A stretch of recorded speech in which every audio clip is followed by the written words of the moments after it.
In today's video, I'm going to teach you how to create a custom Windows ISO and upload it to Vultr. We're embarking on a journey to customize and optimize your Windows installation experience, as well as to seamlessly deploy it on Vultr's cloud platform. Let's dive right in. First up, you'll need to get a hold of a Windows ISO.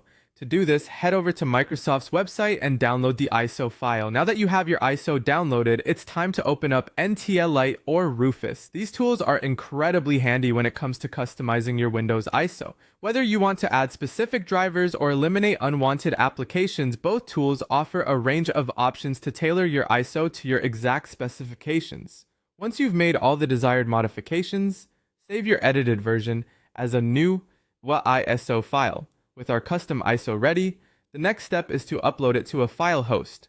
This could be Google Drive, Dropbox, or any web server that suits your needs. Make sure the link to your ISO file ends with .iso and is publicly accessible. This ensures that Vultr can easily fetch it later. Now it's time to work with Vultr. Log into the Vultr dashboard, or if you don't have an account yet, go to vultr.com to sign up. Navigate to the section where you can add your ISO. Click Add ISO and paste the direct download link you have prepared earlier. Then click Upload. Vultr will do the job of fetching and verifying your ISO. This process might take several minutes, so while this is happening, feel free to grab a cup of coffee. Once the ISO upload is complete, you will find your custom ISO listed under the Custom ISOs tab in your Vultr account. With your ISO successfully loaded into Vultr, you can now deploy a server.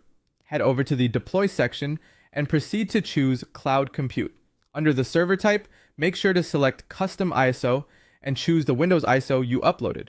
After selecting your preferred plan and location, click on Deploy. Now your server is being built, and once it's ready, you'll gain access to the Vultr console. It's time to install Windows manually using your custom ISO. Open the console and follow the on-screen instructions just as you would in a standard Windows installation. And there you have it. A complete walkthrough to create a custom Windows ISO and upload it to Vultr. With this newfound knowledge, you're well on your way to optimizing your cloud resources with a tailored operating system experience. Thanks for watching, and don't forget to subscribe for more tutorials to enhance your tech skills.